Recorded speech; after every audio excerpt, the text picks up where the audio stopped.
Subscribe करा महानुभाव प्रतितीपंथ चॅनलला व बेल बटन अवश्य दाबा लेटेस्ट नोटिफिकेशन प्राप्त करण्यासाठी।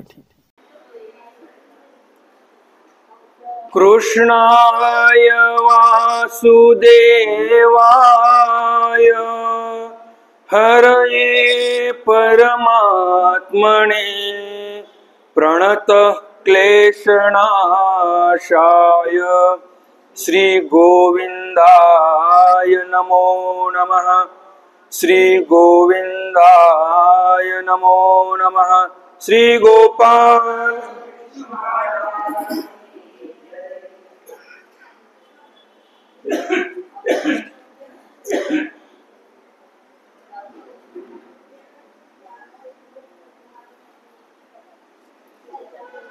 दंडवत हो।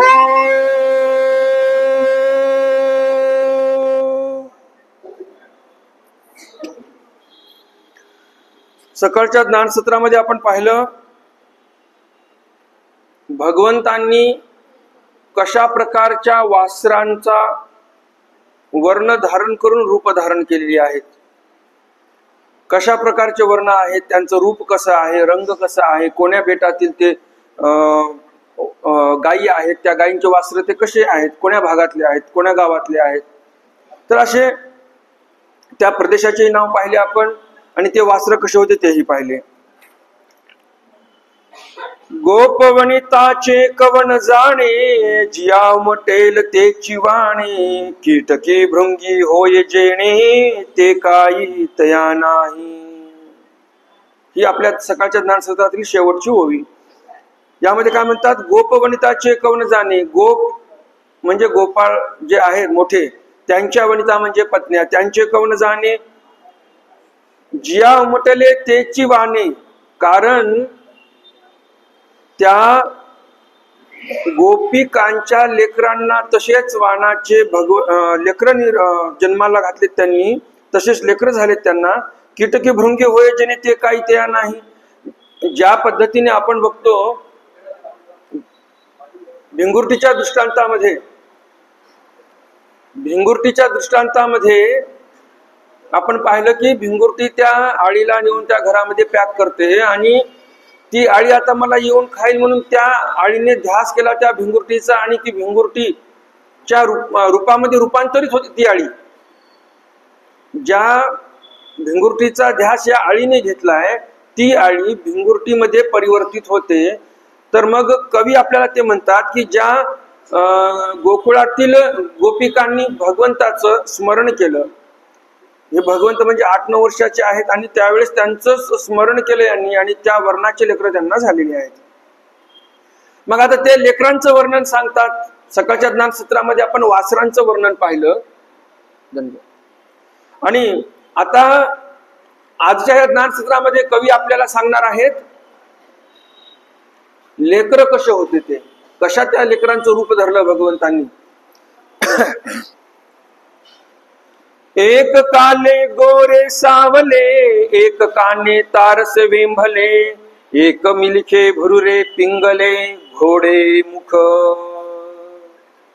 एक बहिरे मुके बोबडे दातिरे राखोडे फेगडे एक वेडे बागडे दिघडे जामनू खुजा एक निर्हास गुण साकार एक श्रीमंत सौंदर्य जैसे देवतांचे अवतार तैसे दिसताती जयाचा जैसा श्रृंगारू जैसी वस्त्रे तैसा अलंकारू तै तै झाला सर्वेश्वरू आदिनाथू पावे तारिपी मोहरी सिंगे डांगा पेंडारी राजसा तामसा भावाची परी तेही नटला तो ऐसे अवगोनी मुरारी तसे गोकुळा माझारी तव संभ्रमू झाला नरनारी तो भानू नेणिजे। या पूर्ण ओव्यांमध्ये काय सांगितलं, पहिल्या ओवीमध्ये सांगितलं एक गोपाळ गोरे होते, काही गोपाळ सावळे होते, काही गोपाळ त्या गोपाळांचे कान तारपे तिरपे होते, काही वेंभळ्या दृष्टीने बघायचे, तारपे तिरपे, कोणी बांगा आहे, कोणी चकना आहे, असे काही गोपाळ होते भगवंताच्या सोबत. एक मिलखे भुरे पिंगळे, त्यांचे कोणाचे केस भुरे आहेत, कोणाचे पिंगळे आहेत. तर असे ते गोपाळ आहेत. मिलखे म्हणजे काय, काहींचे डोळे असे मिळमिळत असतात, असे चालू बंद बारीक बारीक बारीक बारीक. जशी एखादी ट्यूबलाईट शॉर्ट झाली, पहिल्याच्या काळात ट्यूबलाईट यायच्या बघा, ते ट्यूबलाईट जर शॉर्ट झाली तर ते अशी लप लप लप लप करायची. तर मग काहीचे डोळे तसे लप लप लप लप करत आहेत, त्याला म्हणायचं मिलिखे. तर असे ते डोळे आहेत कोणाचे, आणि कोणाचं तोंडच घोड्यासारखं असं बाहेर आल्यासारखं लांब तोंड आहे कोणाचं. असे ते गोपाळ विचित्रापरीचे. एक बहिरा आहे, एक मुका आहे, एक बोबडा आहे, एक दात्रा आहे. एकाचे दात राखोंड्यासारखे आहेत, एकाचे दात फेगडे आहेत, किंवा एकाचे पाय फेगडे आहेत. एक वेडे बागडे दिगडे, कोणी वेडे आहेत, येड्या बागड्यासारखं ते वागतात. कोणी दिघडे, कोणी उंच आहेत उंचीला, आणि कोणी जामनू खुजे. जामनू म्हणजे इथे वचा ज झालेला आहे, जे व इथं वापरायला पाहिजे होतं त्याचा ज केला कवींनी. मग आता व टाकला तर काय होईल, वामनू होईल. तर वामनू म्हणजे काय, जो खुडगा आहे, उंचीला कमी आहे. वामन हा विष्णूचा एक अवतार आहे, तो उंचीने फार कमी होता. तर त्या वामनाचा इथं उल्लेख केलेला आहे, त्या अवताराचा उल्लेख नाही. जो उंचीने कमी आहे त्याला वामन म्हटलेला आहे.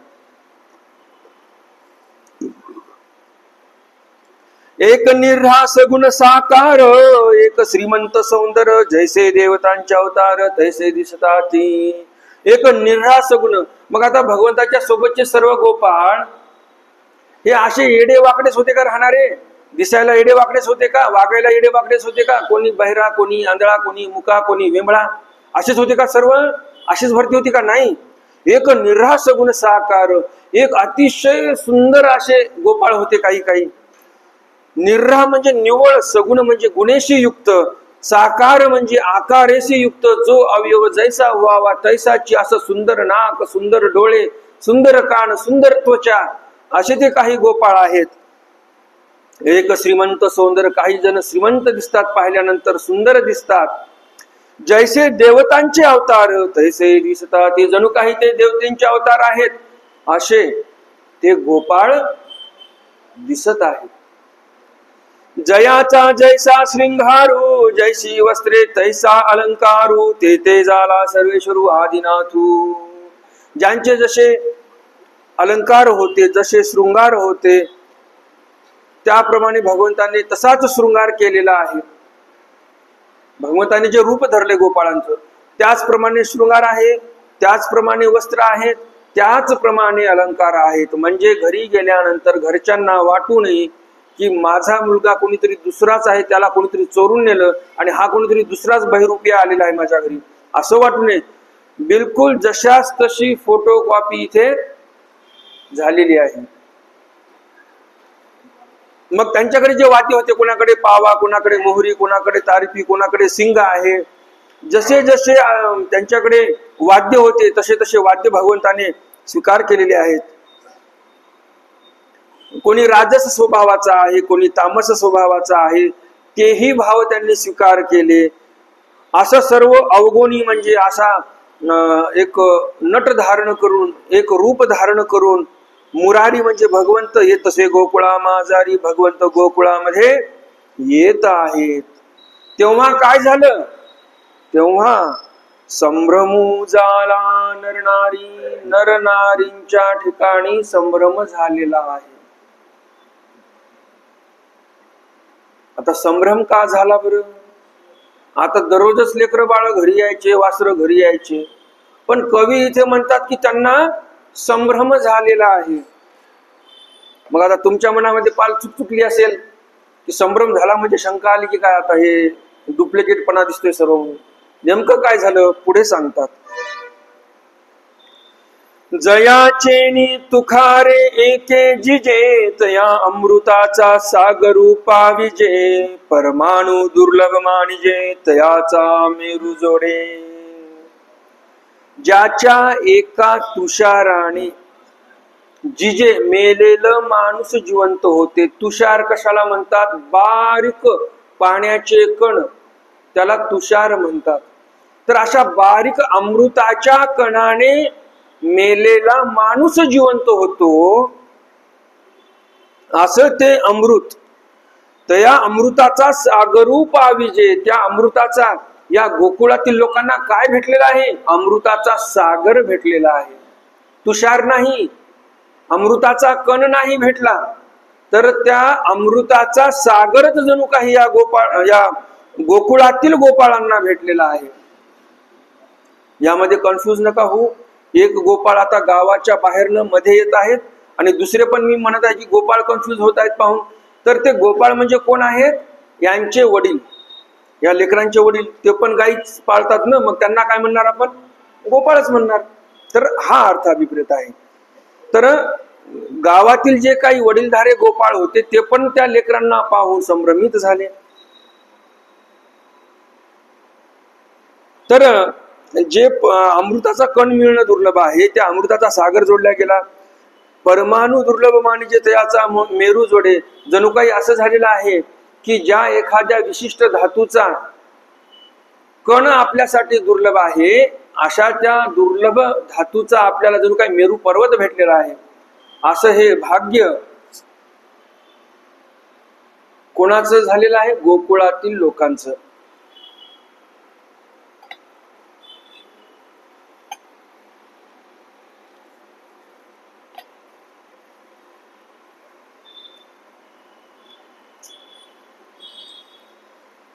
तैसे गोकुळ जनासी झाले, जे न पविजे कहणे बोले, ते घर कुसत आले परब्रह्म ते.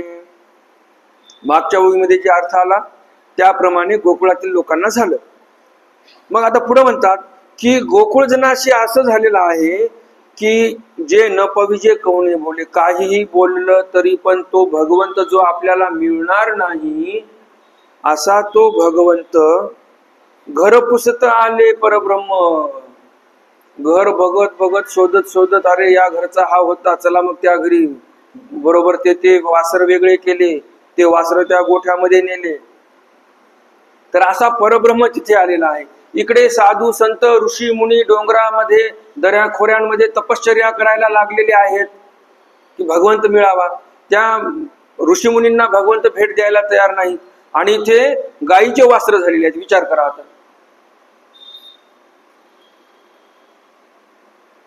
किती दैव आहे त्यांचं.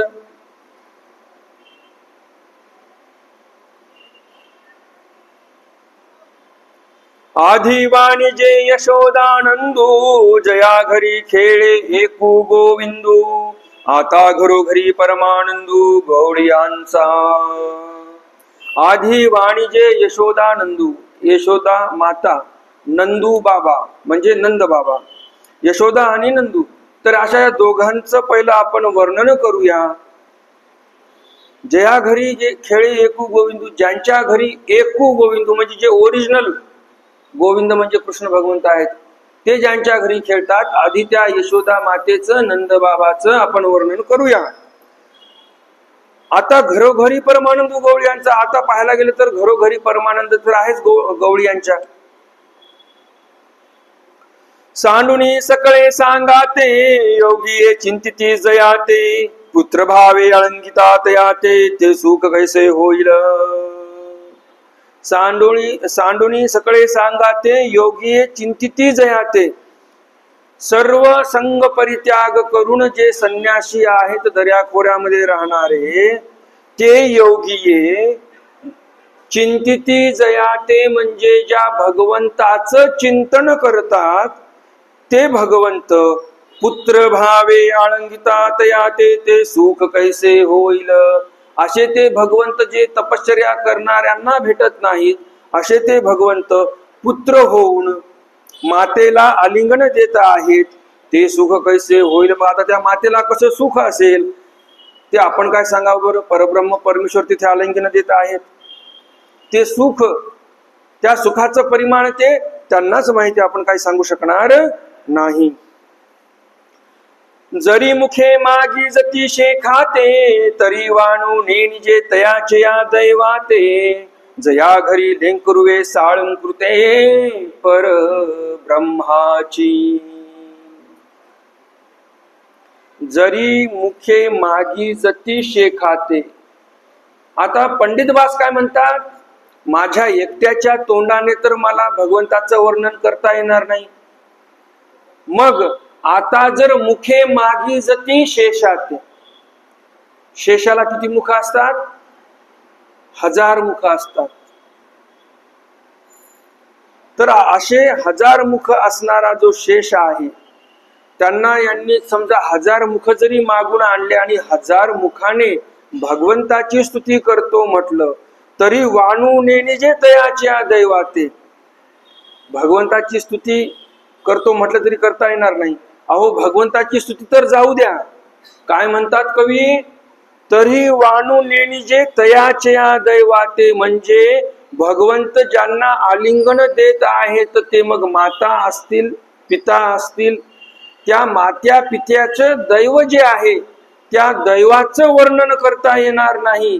1000 मुख जरी मी घेऊन आलो शेषनागाकडून तरी एवढे ते दैवाचे भाग्याचे आहेत. मग आता इथे हेच दैवाचे भाग्याचे आहेत का? इथे तर वासर पण आता भगवंत झालेले आहेत. मग आता भगवंत हे वासराच्या रूपाने ज्यावेळेस गायीकडे जातील, ज्यावेळेस त्या गोमातेचं दूध पितील, त्या मातेला जो आनंद होईल, कोणाला? गोमातेला जो आनंद होईल, त्याचंही दैव वर्णून येणे, तेही वर्णू शकणार नाही आम्ही. जया घरी साळंकृते लेंकुरवे, परब्रह्माची परब्रह्मच लेकर होऊन त्या प्रत्येकाच्या घरी साळंकृते म्हणजे अलंकरेशी युक्त असे ते गोपाळ प्रत्येकाच्या घरी गेलेले आहेत. मग आता त्या परब्रह्माची जी लीळा आहे त्या लीळेमधून भक्तजनांना कसा आनंद होत आहे, या आनंदाचं आपण वर्णन कसे काय करणार? करू शकणार नाही.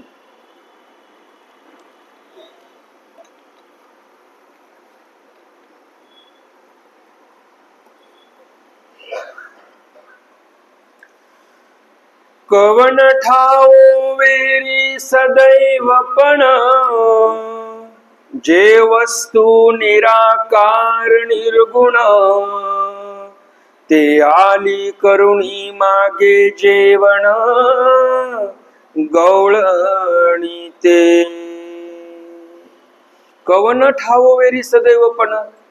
आता त्या सदैवपणाचा ठाव कुठपर्यंत आहे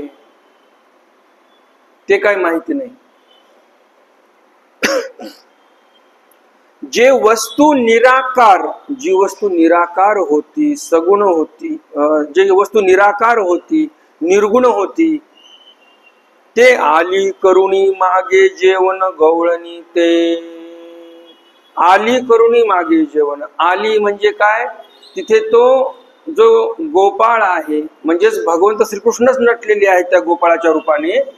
तर ते जे गोपाळ आहेत ते मातेकडे हट्ट धरत आहेत की मला जेवणासाठी दे. जे निराकार निर्गुण परब्रह्म परमेश्वर आहेत ते काय करत आहेत? हट्ट धरत आहेत मातेकडे आणि जेवणासाठी मागत आहेत. गवळणी ते, ज्या गवळणी आहेत त्यांना ते मागत आहेत.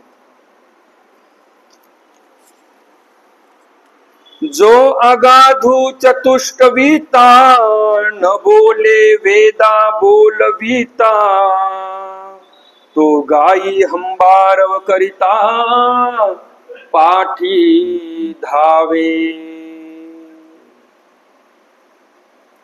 जो अगाधू चातुष्टविता, भगवंत कसे आहेत? अगाध आहेत. त्यांचा गाध, त्यांचा गाभा कोणालाही समजत नाही. अगाध आहेत आणि चारी प्रमाणे करून चातुष्टविते आहेत ते. न बोले वेदा बोलविता. भगवंत कसे आहेत? वेदांनी जरी स्तुती स्तवन करतो म्हटलं तरी त्या वेदांना पण ते भगवंत बोलवल्या जाणार नाहीत. भगवंत कसे आहेत काय नाही हे वेद पण बोलू शकणार नाहीत असे ते भगवंत. आणि या प्रकरणामध्ये आपल्याला, या लीळेमध्ये आपल्याला काय दिसतात, भगवंत काय करत आहेत? तो गायी हंबारव करिता पाठी धावे. आता भगवंतांनी वासरांचं पण रूप धारण केलेलं आहे. मग आता वासराचं काम काय असते? त्या वासराच्या माईने म्हणजेच गायीने जर हंबरडा फोडला तर ते वासरू कसं धावत धावत त्या आईकडे जाते, शेपूट वर करून जाते की नाही? आनंद होतो त्या वासराला पण. मग आता भगवंतांनी रूप धरलेलं आहे कशाचं? वासराचं. मग आता भगवंत पण काय करत आहेत? त्या गायीने तिकडे हंबरडा फोडला की भगवंत निघाले इकडून उड्या मारत. गायीचं वासरू काय सरळ चालत जाते का? अंगामध्ये एवढी ऊर्जा असते, एवढं चपळ असते ते, की हरणासारख्या उड्या मारते वासरू गायीचं. अशा उड्या मारत मारत मारत नाचत नाचत शेपूटवर करून ते वासरू गायीपाशी गेलेलं आहे. म्हणजे कोण गेले तिथे गायीपाशी? श्री गोपालकृष्ण महाराज गेले. आता बघा, या भगवंताला एवढं करण्याची काही गरज आहे का? गायीने हंबरडा फोडला आणि भगवंत निघाले आपल्या उड्या मारत. जे भगवंत वेदाला समजत नाहीत, वेद म्हणतात नेती नेती, आम्हाला माहित नाही भगवंत कसा आहे. आणि भगवंत इकडे गोकुळामध्ये गायीच्या वासराच्या रूपाने गायीने हंबरडा फोडला की उड्या मारत निघत आहेत भगवंत.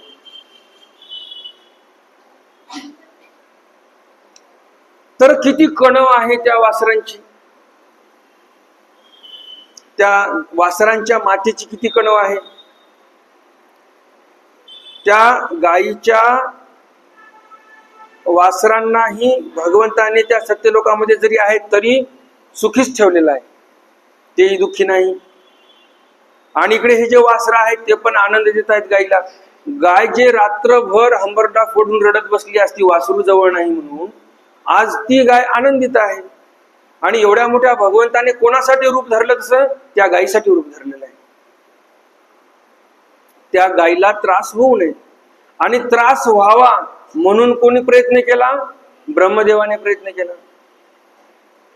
तर असा हा फरक आहे दोन्हीमध्ये. योगिया नावरे कोणी परी टीवणे दियजिता स्वहाकारी तो जेवी तसे घरोघरी गवळ्यांचा. योगिया नावरवे कोणी परी. योगियांना भगवंत काय लवकर प्राप्त होत नाहीत, आवरल्या जात नाहीत. पण इकडे गायीचा हंबरडा फोडला गायीने की भगवंत आवरल्या चालले ना तिथे, कारण भगवंत पळत जातात तिथे, म्हणजे आवरल्या गेले भगवंत. इकडे म्हणतात की योगिया नावरवे कोणी परी. या योगियांना भगवंताला आवरता येत नाही, परंतु इकडे गायीने आवरलं भगवंतांना. विचार करा. तीवने दियजिता स्वाहाकारी, कितीही स्वाहाकार केला यज्ञामध्ये, इंद्राय स्वाहा, ब्रह्माय स्वाहा, महादेवाय स्वाहा, काही स्वाहा करा तुम्ही यज्ञामध्ये, कितीही आहुत्या टाका, अशा त्या यज्ञ करणाऱ्या, अग्निहोत्र करणाऱ्या या साधकांना पण ते भगवंत प्राप्त नाही. तो जेवी तसे घरोघरी गवळ्यांचा, तोच भगवंत प्रत्येक त्या गोकुळाच्या घरी, प्रत्येक त्या गवळ्यांच्या घरी जेवण करत आहेत. आरोगणा शब्द आला का इथे? गोपाळ काय करत आहेत? तिथे जेवण करत आहेत. जरी भगवंत आहेत परंतु रूप गोपाळाचं आहे, लीळा तशीच चालू आहे. मग पंडित बासांनी शब्द पण तसाच वापरलेला आहे. जो तृप्तू ब्रह्मरसे आत्मा रामू होऊनी खेळत असे, तो देखो ढेंकरू देत असे ताके दुधे. जो परब्रह्म हा स्वतःच्याच ब्रह्मरसामध्ये तृप्त आहे, त्या भगवंताला कशाचीही अपेक्षा नाही, कोणताही स्वाद त्या भगवंताला हवा हवासा नाही. तो भगवंत स्वतःच्याच आनंदामध्ये तृप्त आहे. परंतु असा तो आत्मारामू होऊन खेळत असे. तो भगवंत आत्माराम आहे, स्वतःच्याच ठिकाणी रमान आहेत भगवान, पण इथे खेळत आहेत भगवंत त्या गवळ्यांच्या घरी. आणि काय करतात, तो देखो ढेकरू देत असे ताके दुधे. पोटभर कुठं दूध भेटलं, ज्या घरी दूध आहे भरपूर त्या घरी दूध पिलं पोटभर आणि ढेकर दिलाय. मग आता ज्या घरी ताक आहे, बिचारी गरिबीची परिस्थिती आहे, गरिबीची त्या माताची, त्या पित्याची, मग अशा वेळी काय, जे दूध होतं ते तर कंसाने नेलं, ठरल्याप्रमाणे टॅक्स गेला मथुरेला, उरलं सुरलं दूध घर चालावं म्हणून विक्रीला काढलं.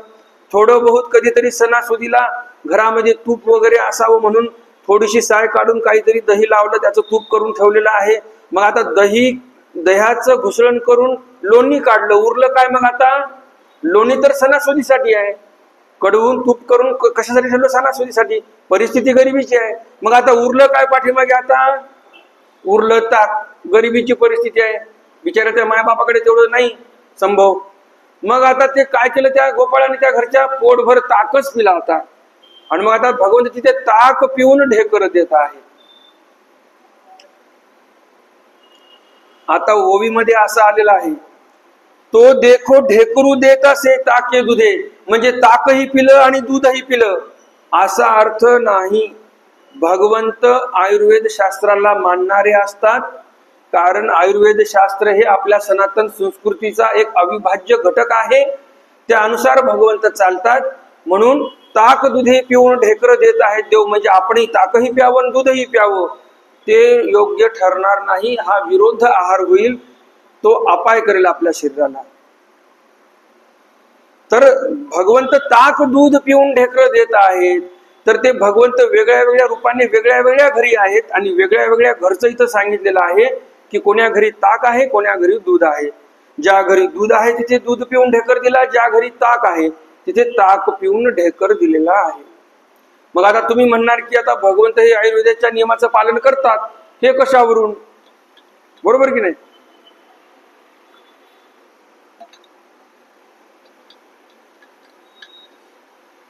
तर आपण मागे गोपाळ काल्याच्या वेळेस पाहिलं, भगवंत जेवताना काय खात आहेत, आवळा खात आहेत. आवळा काय आहे, पाचक आहे, अन्न चांगलं पचवते. म्हणजे आहे की नाही, दिसते की नाही आपल्याला तिथे उल्लेख, भगवंत मान्य करतात. जेवण झालं म्हणजे भार कशावर येणार, शरीरामधले जे आपले अवयव आहेत, जेवण झाल्यानंतर कोणत्या अवयवावर जास्त लोड येणार, पोटावर लोड येणार जास्त. मग आता बघा, आवळा आहे पाचक, पोटाला मदत करणार आहे अन्न पचवण्यासाठी. आणि बेल कसा आहे, बेल जे आहे ते पोटाच्या व्याधी दूर करणार आहे. म्हणजे जेवण झाल्यानंतर ज्या इंद्रियाला जास्त ताण येणार आहे, त्या इंद्रियाला पोषक असे जे काही आयुर्वेदामध्ये औषधी सांगितल्यात, मग आवळा असेल, बेल असेल, ते भगवंत ग्रहण करत आहेत. हे पाहिलं आपण याच ग्रंथामध्ये पाहिलं मागे, बरोबर की नाही. मग आता श्रीकृष्ण भगवंत मान्य करतात आयुर्वेद शास्त्राचं. मग दुसरीकडे उल्लेख आहे की नाही, दुसऱ्या अवताराच्या ठिकाणी, दुसऱ्या अवताराच्या ठिकाणी उल्लेख आहे. ज्यावेळेस भगवंताच्या ठिकाणी, म्हणजे लीळा चरित्रामधली घटना आहे, एका व्यक्तीने भगवंताच्या ठिकाणी काय आणलेला आहे, दही भाताचा उपहार आणलेला आहे. भगवंत दही भाताचा उपहार आरोहण करत आहेत. भगवंत स्वतः आठवण करून देतात. आता दही काय आहे, थंड आहे, भातही थंड आहे. मग एखाद्या वेळेस दोन्ही थंड पदार्थ आहेत तर शरीराला थोडेसे कधी अपाय करू शकतात. म्हणून आयुर्वेद शास्त्राच्या नियमानुसार दही आणि भात ज्यावेळेस आपण खातो त्यावेळेस सोबत आलं खाल्लं पाहिजे, ज्याला आपण अद्रक म्हणतो. हा आयुर्वेद शास्त्राचा नियम आहे. आणि सांगायचं म्हणजे तो जो व्यक्ती होता ज्याने उपहार आणला, त्याने स्वतःच्या पालवाला असं अद्रकाचा तुकडा बांधून आणलेलाच होता. आणि मग भगवंताने तो तुकडा मागून घेतला आणि दही भातासोबत आरोहण केलेला आहे. म्हणजे लीळा चरित्रामध्ये पण आपल्याला माहिती होते की आयुर्वेदाची तिथे पण भगवंत मान्यता करतात, त्याप्रमाणे चालतात. मग आयुर्वेद शास्त्र साधारण आहे का?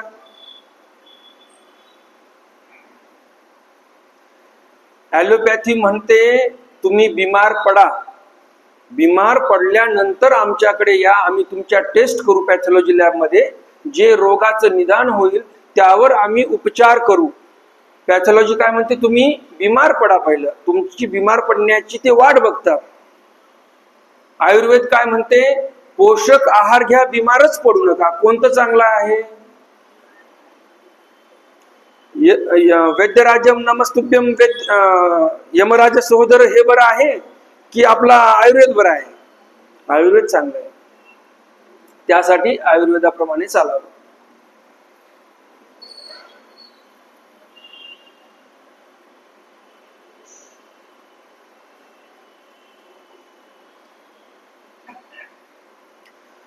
देह इंद्रिया ते दंडुणी, जया पाठी धावती मुनी. तो गवळिया सैनासनी भोजनी, सुलभू जाला. देह इंद्रिया ते दंडुणी. आज थोडं फास्ट होत आहे का? स्लो करायचं. समजत आहे ना सर्वांना व्यवस्थित? देह इंद्रिया ते दंडुणी. देह आणि इंद्रिय यांना दंड देऊन, जया पाठी धावती मुनी, ज्यांच्या पाठी मागे मुनी लोक धावतात. मुनी म्हणजे कोण? जो मौनशीळ आहे त्याला मुनी म्हणावं. जो नुसता बडबड बडबड करत राहतो, रात्रंदिवस अन्यवार्ता करत राहतो, आणि त्यांचं जर नाव आपण दीक्षा घेतल्यानंतर मुनी असं ठेवलं, टिंब टिंब मुनी काहीतरी नाव आहे त्यांचं, पुढं मागे मुनी लावलं त्यांना, परंतु त्यांचा स्वभाव बदललेलाच नाही, त्यांची बडबड चालूच आहे. मग आता ते नावासारखे आहेत का? नाही. बरोबर की नाही? तर इथे जया पाठी धावती मुनी, जे मौन धरून भगवंताचं स्मरण करून देवाच्या पाठीमागे धावतात, देव त्यालाही भेट देत नाहीत. बरोबर की नाही? मग आपण इथे जर गप्पा मारत बसलो तर देव आपल्याला देतील का भेट? नाही देणार. तो गवळिया सैनासनी भोजनी, सुलभ झाला. शयन, आसन, भोजन. शयन म्हणजे झोपणे, आसन म्हणजे बसल्यानंतर, आणि भोजन म्हणजे भोजनी म्हणजे जेवताना. तिन्ही ठायाच्या ठिकाणी भगवंत या गोकुळातील गवळ्यांना सहज सुलभ झालेला आहे. यजिता अनेजी अध्वरी, नरिगसी दीक्षितांचा घरी, का लोळसी गवळ्यांचा दारी, श्रीकृष्णा ते तू जाणसी. यजिता अनेजी अध्वरी. यजिता म्हणजे एक यज्ञ करताना, अनेकी अध्वरी, यज्ञ करत असताना कोणते मंत्र म्हणतात? वेदातील ऋचा, वेदातील मंत्र हे यज्ञ करत असताना बोलल्या जातात. मग आता हे जे यजन करणारे म्हणजे यज्ञ करणारे लोक आहेत, ते अनेकी अध्वरी म्हणजे अनेक प्रकारचे वेद मंत्र, वेदांच्या ऋचा, त्याचं ते तिथे पठण करत आहेत, बोलत आहेत. ते नरिगसे दीक्षितांचा घरी, असे ते दीक्षित ब्राह्मण आहेत. जे दीक्षित ब्राह्मण आहेत, जे दररोज यज्ञ करतात, वेदोक्त पद्धतीने यज्ञ करतात, त्यांच्याही घरी भगवंता तू जात नाही. आणि का लोळसी गवळ्यांच्या दारी, इकडे भगवंत गवळ्यांच्या दारामध्ये रडत आहेत आणि त्या अंगणामध्ये लोळत आहेत. कारण जे लेकरू जसं वागायचं तसंच भगवंताला इथे वागावं लागत आहे. मग एखादा व्यक्ती, एखादा लेकरू आहे, तो जरासं काही मायबापांनी नाही ऐकलं की हे गडबडा लोळत असेल, तर मग आता त्याप्रमाणे लोळावं लागेल की नाही? आता श्रीकृष्ण भगवंताला पण आहे की नाही मोठी फजिती? तर असं भगवंत गडबडा त्या गवळ्यांच्या दारामध्ये लोळत आहेत. श्रीकृष्णा ते तू जाणसी. का बरं त्या गवळ्यांच्या दारामध्ये तू लोळत आहेस? ते तू जाणसी. भगवंता ते तुलाच माहिती. परी भगती एकी सुलभ मुरारी, हे जाणविले या परी, तो ओळखीजे सुरवरी, तो गोवळू गवळ्यासी. परी भगती एकी सुलभ मुरारी. परी भगती म्हणजे भक्ती केल्याने, परंतु भक्ती कशी? एकी. एकनिष्ठतेने केलेली भक्ती, तशी जर भक्ती केली तरच सुलभ मुरारी, म्हणजे तरच भगवंत हे सुलभ होतात.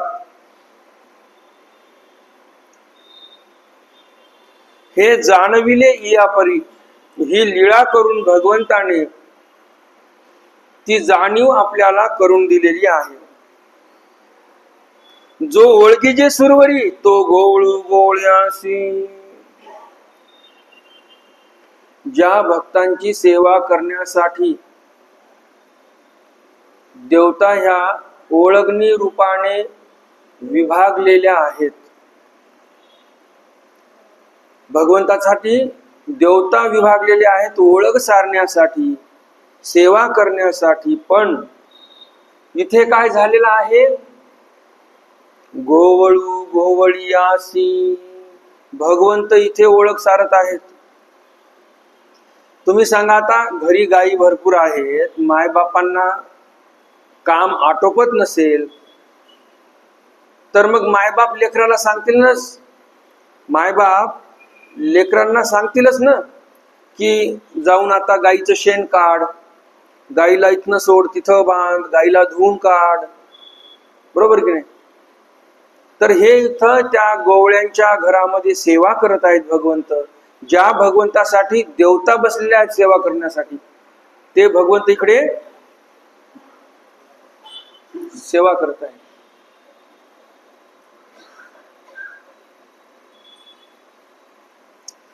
जरी म्हणो विज्ञान रचिले, तरी सकळासी प्रेम वाढिनले.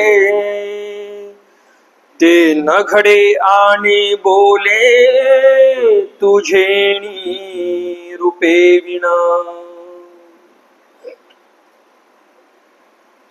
जरी म्हणो विज्ञान रचिले, कवी म्हणतात जर आम्ही असं बोललो की तुम्ही विज्ञान रचलेलं आहे, तरी सकळासी प्रेम वाढिनले.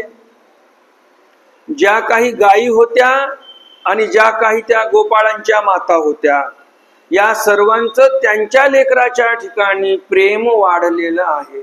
मग आता विज्ञान जर असतं तर प्रेम वाढलं नसतं.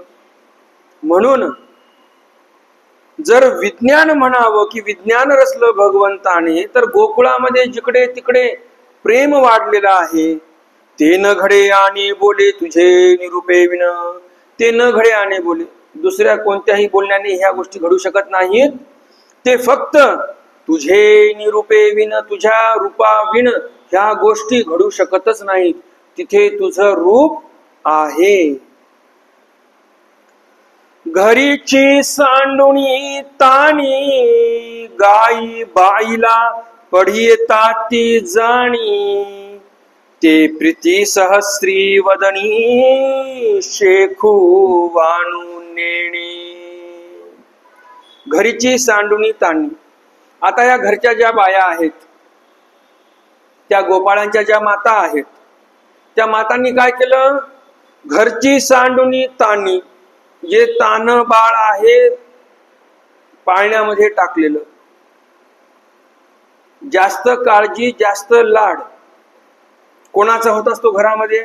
एक जाणता मुलगा आहे घरामध्ये, शाळेमध्ये जातो, ट्युशन मध्ये जातो, सर्व काही करतो, हा एक जाणता आहे. आणि एक बाळ आहे पाळण्यामध्ये, एक मुलगा पाळण्यामध्ये आहे. आता इथे जास्त प्रेम ती माता कोणावर करणार, जास्त लाड जास्त लक्ष कोणावर देणार, जे पाळण्यामध्ये लेकरू आहे त्याच्याकडे लक्ष देणार. पण इथे काय झालं, घरीची सांडुणी ताणी, घरचे ताणे बाळ दिले सोडून, गाई बाईला पडी येतात ती जाणी. जे गोपाळ जंगलामध्ये जाऊन वासर चारून आणायचे, असे मोठे गोपाळ, त्या मोठ्या गोपाळांच्याच ठिकाणी या मातेंचं प्रेम उफाळून येत आहे. त्यांचाच लाड जास्त चालू आहे. कारण काय, भगवंत नटलेले आहेत तिथं, हवे हवेसे वाटत आहेत भगवंत. त्या मातेला माहित नाही की आपला पोरगा जो आहे तो त्या ब्रह्मदेवाने काय केलेला आहे, आताच्या भाषेत किडनॅप केलेला आहे, हे माहिती नाही. त्या गायींना माहिती नाही की आपलं वासरू ब्रह्म्याने चोरून नेलेलं आहे. मातांना माहिती नाही की आपलं मूल ब्रह्मदेवाने चोरून नेलेलं आहे. इथे सर्व नट धारण केलाय, रूप धारण केलेलं आहे भगवंताने. मग आता जिथे भगवंत आहेत तिथे आपलं प्रेम वाढणार नाही तर मग कुठे वाढणार आहे? लेकरं तेच आहेत, परंतु त्यांच्यावर काहीतरी वेगळंच तेज भासत आहे त्या मातेला म्हणा, पित्याला म्हणा, वेगळाच एक आनंद त्यांना पाहून होत आहे. हवेसे वाटत आहेत ते जास्त. तर हे फक्त त्या मातेच्या ठिकाणी आहे असं नाही, तर गायीच्या ठिकाणी, ही जी गोमाता आहे हिच्या ठिकाणी पण तसंच होत आहे. या गायींनी लहान वासर दिले सोडून आणि मोठ्याच वासरांना दूध पाजणं चालू केलं, लाड करणं चालू केलं, चाटणं चालू केलं. गायींचा लाड म्हणजे काय असतो? वासराच्या ठिकाणी चाटणे जिभीने, बरोबर की नाही? तर त्या लहान वासराला दिलं सोडून आणि मोठ्याचाच लाड चालू केला गायींनी पण. कारण परब्रह्म स्वरूप आहेत, भगवंत नटलेले आहेत तिथे. तर अशी हे लीळा तिथे भगवंत करत आहेत गोकुळामध्ये. श्रीकृष्ण रूपे डिंभे देखता और से पान्हाओ धरे मात. श्रीकृष्ण रूपे डिंबे देखता और से पान्हाओ न धरे माता. तेने दुधे भरलिया सरिता गोकुळा माझी. श्रीकृष्ण रूपे डिंबे देखता, त्या गायींचे वासर हे कसे आहेत? श्रीकृष्ण रूप आहेत. आणि हे वासर गेलेले आहेत तिथे दूध पिण्यासाठी. त्या गायीला एवढा पान्हाओ आलेला आहे की तेने दुधे भरलिया सरिता, एवढं दूध वाहत आहे गोकुळामध्ये, जणू काही सरिता वाहत आहे, नदी भरलेली आहे त्या दुधाने. गोकुळा माझी, एवढा पान्हाओ आलेला आहे गायीला की त्या गोकुळामध्ये जणू काही नद्या भरलेल्या आहेत दुधाने, अशी परिस्थिती निर्माण झालेली आहे.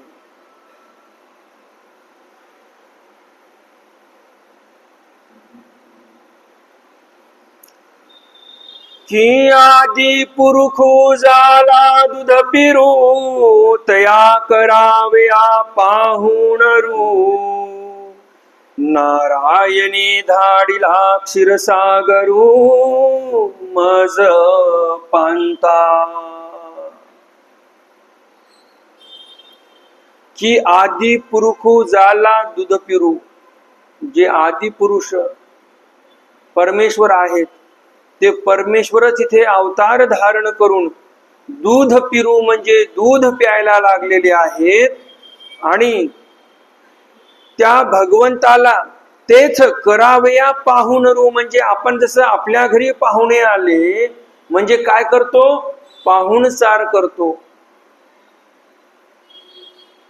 तर कवी म्हणतात जणू काही भगवंत इथे दूध पिणारे झालेले आहेत, म्हणून त्या क्षीराब्दीच्या नारायणाने क्षीरसागर धाडलेला आहे जणू काही पाहुणचार करण्यासाठी भगवंतांना.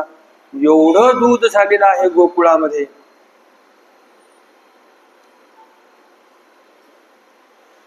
तेथ असे कैवल्यपती, म्हणून घर रिगालिया संपती. रिद्धी सिद्धी अवस्वरूप लांती ओळगाव्या.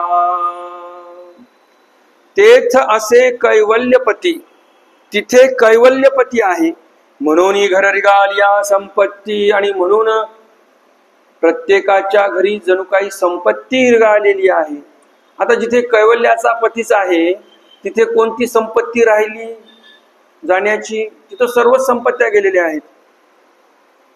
रिद्धी सिद्धी अवस्वरूपलांती ओळगाव्या. त्या घरच्यांच्या पुढे, त्या घरासमोर रिद्धी सिद्धी उभ्या राहिलेल्या आहेत, त्यांची ओळख सारण्यासाठी की काही संधी जर भेटली सेवेची तर सेवा करता येईल.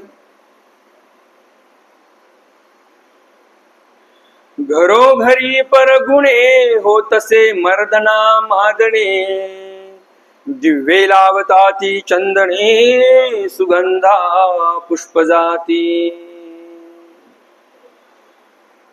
घरोघरी परगुणे, घरोघरी पर म्हणजे श्रेष्ठ असे गुण आलेले आहेत आणि त्या परगुणाला म्हणजे भगवंताला काय होत आहे?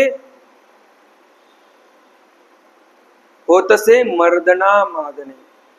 मर्दना म्हणजे अंघोळीपूर्वी तेल लावून मालिश करणे.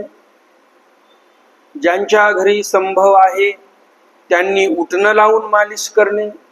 ज्यांच्या घरी अधिकच संभव आहे त्यांनी उटणं तर लावावंच, त्याबरोबर मग तीळ वगैरे ज्यामध्ये तेल असते असे तेलवर्गीय जे बीज आहेत तिळासारखे, कारण ज्यावेळेस उटणं केल्या जाते त्यावेळेस तिळाचाही उपयोग त्यामध्ये होतो. त्या तिळाच्या त्या स्निग्धतेने हे जे कांती आहे म्हणजे शरीरावरची त्वचा आहे ही तेजोमय होते आणि चांगली मॉइश्चराइज होते. जे काही त्वचा सुकलेली आहे तिला चांगलं मॉइश्चर भेटते. तर अशा गोष्टी आहेत ज्यांच्या घरी जसा संभव आहे त्यांनी त्यांच्याप्रमाणे भगवंतांना मर्दना मादने चालू केलेली आहे. कारण काय, मागच्या ओळीमध्ये मी सांगितलं 2-4 ओळ्यांपूर्वी की ज्यांच्या घरी ताक होतं तिथे ताक पिलेलं आहे, ज्यांच्या घरी दूध होतं तिथे दूध पिलेलं आहे. मग जे लोक गरीब आहेत त्यांच्या घरी एवढी सामग्री नाही, ते मग घरामध्ये जे काही वापरायचं तेल असेल त्या तेलाने मालिश केली असेल त्यांनी, बरोबर की नाही. कोणी खोबऱ्याच्या तेलाने पण मालिश करतात, कोणी सरसोच्या तेलाने मालिश करतात. सरसोचं तेल म्हणजे तिखीचं तेल, आपल्या इकडे काय म्हणतात, इकडे राई म्हणत असतील, जे फोडणीमध्ये टाकतात ते पण तेल चांगलं असते मालिशसाठी, गरम असते. तर ज्यांच्या घरी जे संभव आहे त्याप्रमाणे ते मर्दना देत आहेत भगवंताला. आणि मर्दना झालं. मादने म्हणजे अंघोळ घालणे, स्नान घालणे. दिव्ये लाविताती चंदने सुगंधा दिव्ये लाविताती चंदने सुगंधा पुष्प जाती. दिव्य असं चंदन भगवंताला लावलेला आहे. आणि सुगंध कसा आहे? पुष्प जातींचा सुगंध आहे. खडूरसी होतसे आरोगण ओवाळणिया निंबलोण विडा देऊणी श्री चरण संहान करीताती.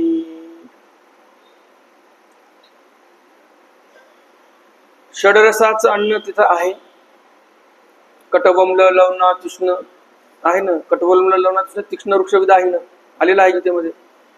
तर त्या जेवणामध्ये कडू आहे, खरट आहे, आंबट आहे, गोड आहे, वृक्ष आहे, तेलकट आहे, तुपकट आहे, षडरस अन्न आहे तिथं. अशा त्या षडरस अन्नाची आरोगणा तिथे चालू आहे.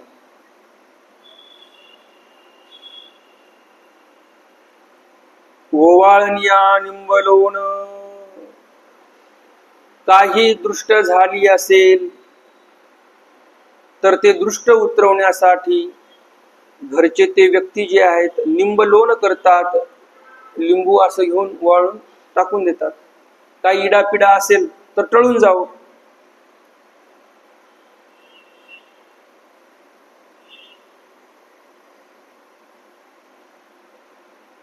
किंवा पूर्ण अर्थ जर पाहिला, निंबलोण, निंब म्हणजे काय? लिंबू. लोण म्हणजे काय? मीठ. तर मग काही ठिकाणी आपण बघतो की हातामध्ये मीठ घेतात, लिंबू घेतात, ओवाळतात आणि टाकून देतात. तर भगवंताच्या ठिकाणी असं निंबलोण होत आहे. विडा देऊनी श्रीचरण संवाहन करिता. ती विडा देऊन भगवंताचं श्रीचरण संवाहन करत आहे. भगवंतानी काय घेतलेला आहे? विडा घेतलेला आहे. विडा कशामुळे खातात? विडा खाण्याचे फार फायदे आहेत, पण विडा त्या पद्धतीने खाल्ला पाहिजे. नाहीतर मग त्या विड्यामध्ये जर 120-300 टाकलं तर मग काय खरं नाही, बरं का. तर तसे विडे काही कामाचे नाही. ज्या विड्यांमुळे आपण ते विडा खाल्ल्यानंतर पोटामध्ये लाळ जात असेल ते विडे कामाचे. तंबाखूचे विडे काय कामाचे? खाल्लं की मग ते थुकणं चालू. आपल्या शरीरामध्ये वात, पित्त आणि श्लेष्म असे 3 प्रकारचे धातू आहेत. हे जर धातू साम्य आहे आपलं, तर माणूस 100 वर्ष जगत असतो. एक बेसिक नॉलेज आहे, मूलभूत तत्व आहे. शरीराचे 3 धातू आहेत, ते समान असले पाहिजे. वात, पित्त, श्लेष्म. एवढं जरी सांभाळलं तर माणूस 100 वर्ष जगतो. एवढं पण सांभाळणं होत नाही आपल्याला. आणि आपण म्हणतो आपलं विज्ञान फार पुढे गेलं. पान खाल्ल्यामुळे वात, पित्त आणि श्लेष्म हे जे 3ही धातू आहेत, ती धातू साम्यता होते, समान चालतात. शरीरामध्ये श्लेष्म वाढला काय होईल? श्लेष्म म्हणजे कफ. कारण आता कसं झालेलं आहे, मराठी सांगायला गेलं तर आता ते मराठी समजत नाही लोकांना. इंग्रजीचा शब्द सांगितला की पटकन लक्षात येते. परिस्थिती अशी झालेली आहे. म्हणजे मराठी मागे पडत चाललेली आहे आणि आंग्ल भाषा समोर चाललेली आहे. बरोबर की नाही? तर बहुतांश आताच्या नव्या पिढीला कफ म्हणजेच मराठी शब्द आहे असंही वाटत असेल. बरोबर की नाही? जसं त्या दिवशी मी बोललो इथं रविवारला कोणते कोणते शब्द आहेत, आपले काका म्हटले इतवार म्हटले. आता इतवार मराठी शब्द आहे का? नाही, हा उर्दू शब्द आहे. तर असं होऊन जाते. हे पान घेतलेलं आहे देवाने. आयुर्वेद शास्त्रामध्ये नागवेलीच्या पानाला अनन्यसाधारण महत्व आहे. त्या पानाला जर चुना लावून खाल्ला तर अधिक आपल्या शरीराला ते पौष्टिक ठरते, शरीराला फायदा करते ते. कारण चुन्यामध्ये काय असते? कॅल्शियम असते. आपले जे हाडं ठिसूळ होतात, आयुर्वेदामध्ये सांगितलेलं आहे वयाच्या 40 पर्यंत आपण जे अन्न ग्रहण करतो त्या अन्नामधून कॅल्शियम ऍब्झॉर्ब करण्याची क्षमता आपल्या या माणसाची चांगली असते. पण 40 ओलांडली की आपल्या या शरीराची क्षमता कमी होते. अन्न जरी घेतलं आपण कॅल्शियम युक्त तरी ते शरीराची शक्ती कमी होऊन जाते कॅल्शियम ऍब्झॉर्ब करण्यासाठी. ती क्षमता राहत नाही. म्हणून सरळ कॅल्शियमच जर खाल्लं, चुना म्हणजे काय आहे? कॅल्शियम आहे, तर ते जास्त फायद्याचं ठरते आपल्याला. मग आता काय म्हणतात की दातच लाल होतात वगैरे, तर काथ टाकायचाच नाही. चुना लावून पान जरी खाल्लं तरी ते खूप फायदा करते. आम्ही संस्कार शिबिर घेत असतो. संस्कार शिबिरामध्ये आपल्या इथे पाणी किती प्रकारचं असते पिण्यासाठी? आपला आता कार्यक्रम चालू आहे. पाणी किती प्रकारचं आहे पिण्यासाठी आपल्याला?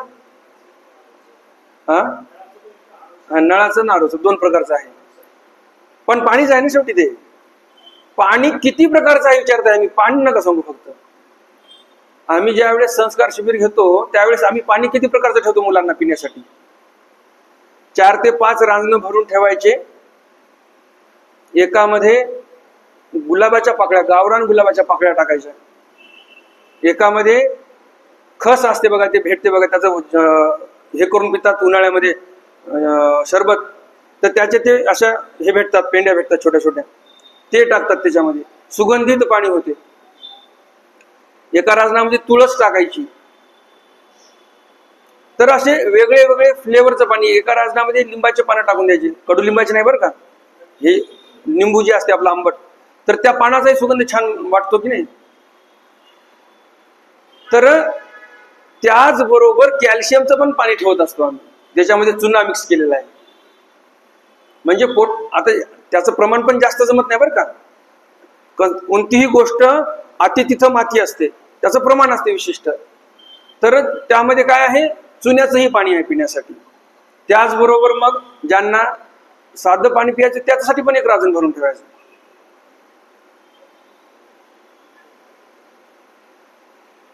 तर कॅल्शियमचं प्रमाण वाढते पान खाल्ल्यानंतर, चुना लावून खाल्ला तर. इथे विषय कशावरून निघाला? भगवंतांनी विडा घेतलेला आहे आणि घरचे चरण संवान करत आहेत भगवंताचे. क्षीरोदका पासवड्यावरी पहुडत असे राव मुरारी विजणे जाणविती विद्याधरी दास्य करिताती. क्षीरोदका पासवड्यावरी. पासवडा कसा आहे? क्षीरोदक. क्षीर म्हणजे दूध. क्षीरोदक म्हणजे दूध, दुधाचा समुद्र. क्षीरोदक त्या क्षीरसागराला बोललेला आहे. किंवा क्षीरोदक म्हणजे दुधासारखं पांढरं शुभ्र पाणी किंवा क्षीरसागरातील पांढरं पाणी, त्याला क्षीरोदक म्हणतात. तर क्षीरोदक म्हणजे काय? क्षीरसागरातील पाणी. तर ते पाणी कसं आहे? पांढरं शुभ्र आहे. तर क्षीरोदका पासवड्यावरी म्हणजे पांढरा शुभ्र पासवडा टाकलेला आहे, त्यावर भगवंत पहुडलेले आहेत म्हणजे झोपलेले आहेत.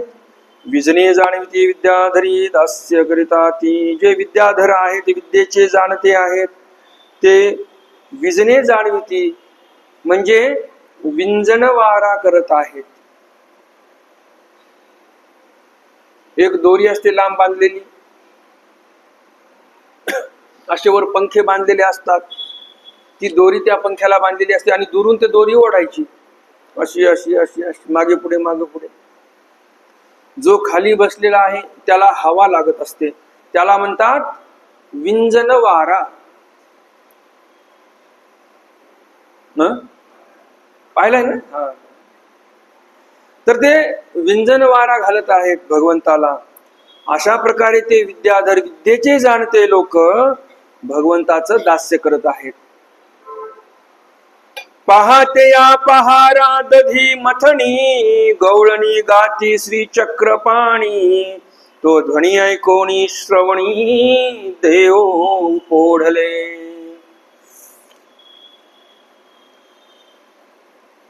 रात्र झालेली आहे, भगवंताचं जेवण झालेलं आहे. जिथे जसं भेटलं शिळ पाक ताज तवान, कुठे षड्रस अन्न भेटले, कुठं वृक्ष भेटलं, जसं भेटलं तसं खाल्लं आणि भगवंत पहुडलेले आहेत. मग पहात्या पहारा दधी मथनी. पहात्या म्हणजे आता दिवस निघण्याची वेळ झालेली आहे, त्या वेळेला काय चालू आहे?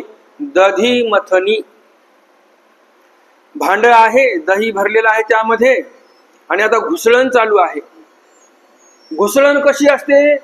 एक हात ओढायचा तर दुसरा हात सोडावा लागतो, दुसरा ओढला तर पहिला हात सोडावा लागतो. असं जर घुसळण केलं तरच त्या दह्यामधून नूतन प्राप्त होते, म्हणजे लोणी प्राप्त होते. बरोबर की नाही?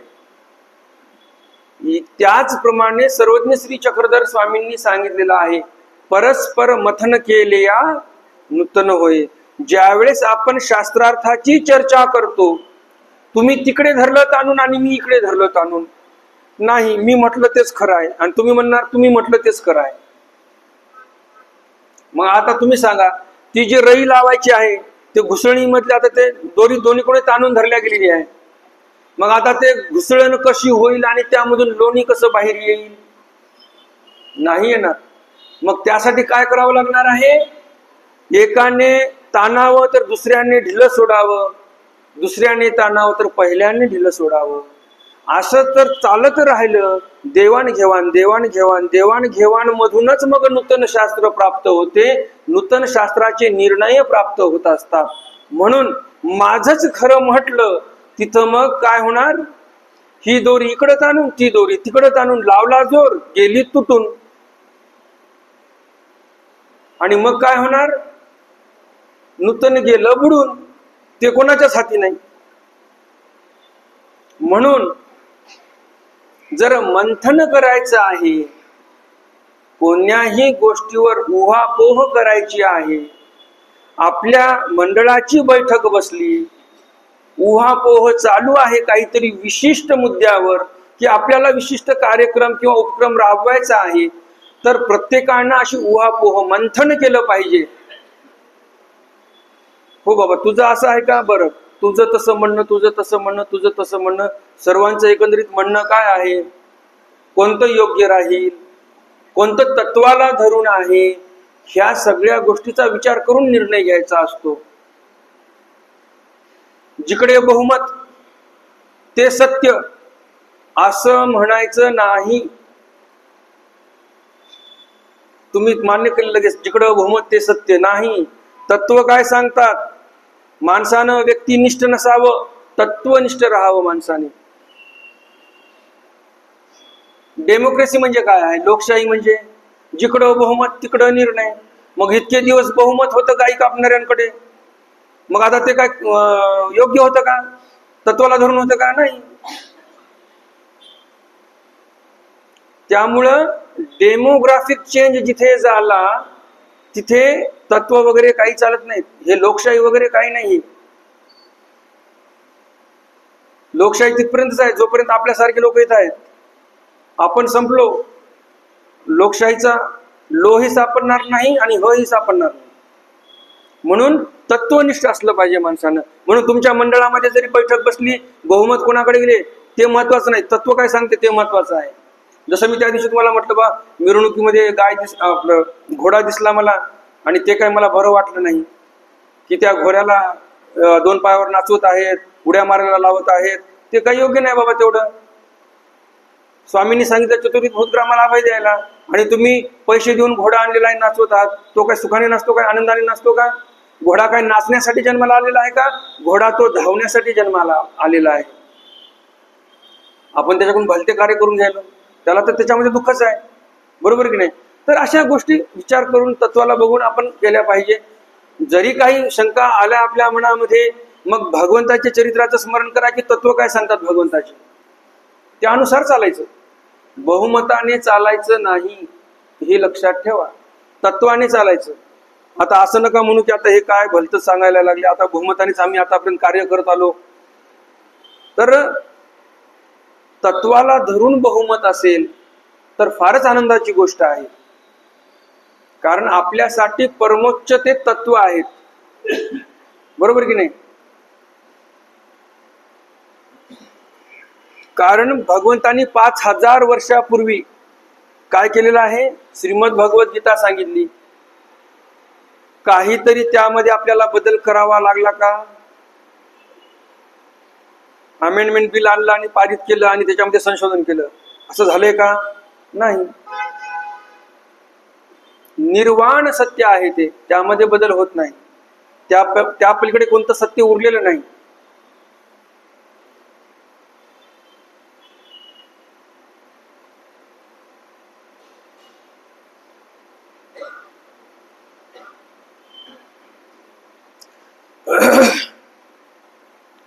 पाहत्या पहारा दधीमथनी. आता दिवस निघत आहे अशा या पहाराला पाहत्या पहार का म्हटलं? कारण आपल्याला त्या प्रहरामध्ये दिसायला लागलं, आपण पाहायला लागलो, आपल्याला निसर्ग दिसायला लागलेला आहे, म्हणून त्याला पाहता प्रहर म्हटलेला आहे. त्यावेळेस दधीमथन चालू झालेलं आहे. गवळणी गाती श्री चक्रपाणी. गवळणी कशाचं गायन करत आहेत? श्री चक्रपाणी म्हणजे भगवंताचंच गायन करत आहेत. तो ध्वनी ऐकून श्रवणी देव पोडले. भगवंत उठून बसले ते ध्वनी ऐकून. एक गात श्री कृष्ण चरित्राते पर्यंदती बालकाते. तिये ऐकोनी निज कीर्ती ते श्री कृष्ण संतोखते. एक गात श्री कृष्ण चरित्राते. एक म्हणजे काही गवळणी आहेत ते श्रीकृष्ण भगवंताचं चरित्र जे आहे त्या चरित्राचं गायन करत आहेत. पर्यंदताती बाळकाते. जे लेकरं आहेत त्या लेकरांना पण छोटं मोठं गीत गात आहेत. काय म्हटलं मी सुरुवातीला की या गवळणींनी, या गोपिकांनी काय केलेलं आहे? घरची सांडुनी तान्नी गाई बाईला पड येतात ती जाणी. जे जाणते मुलं आहेत मोठे धाटे त्यांना लाड करायला लागले जास्त. तर तसं म्हणतात इथं श्रीकृष्णाचे चरित्र गात आहेत. हा मोठा मुलगा जो आहे तोही उठावा म्हणून. आणि पर्यंदताती बाळकाते. लेकरांना पण त्यांच्याप्रमाणे गायन करून त्यांना पण पर्यंदतात आहेत ते. पर्यंदती बाळकाते, पर्यंदत आहेत ते बाळकांना, ते ऐकून कीर्ती ते श्रीकृष्ण संतोष होत. ते ऐकून श्रीकृष्ण भगवंत स्वतःच्या कीर्तीला ऐकून भगवंत पण संतोषाला पावत आहे. मंगळ रागाते आलवित चतुर्विधा दंडीचे विद्यावंत, एक सुहावी रूपके गात राया गोविंदाचे. मंगळ रागाते आळवित, मंगळ राग चालू आहे. उठवायचं तर काय कर्कश आवाजात का, मंगळ राग आहे. घन श्याम सुंदरा, घन श्याम सुंदरा श्रीधरा, अरुणोदय झाला. उठी लवकरी वनमाळी, वनमाळी, उठी लवकरी वनमाळी, वनमाळी. असं सुंदर गायन चालू आहे तिथं. उदयांतरी मित्र आला, घनश्याम सुंदरा. असं एकदम मंगळ स्वरामध्ये, त्यांच्या स्वरामध्ये काय होत आहे तिथं. तिथं शब्द काय आलेला आहे, मित्र वर आलेला आहे.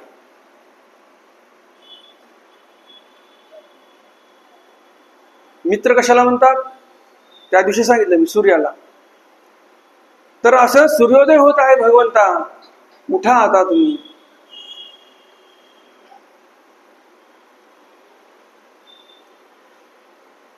एक सुहावी रूपके गात राया गोविंदाचे. चतुर्विध दंडीचे विद्यावंत, जे चतुर्विध दंडीचे विद्यावंत आहेत, म्हणजे जे काही तंत वितंत घन सुस्वर वगैरे गायनाचे जे काही दंडक असतील, त्यामधले जे काय आहे ते विद्यावंत आहेत, म्हणजे कळेसी युक्त, विद्येशी युक्त ते विद्यावंत.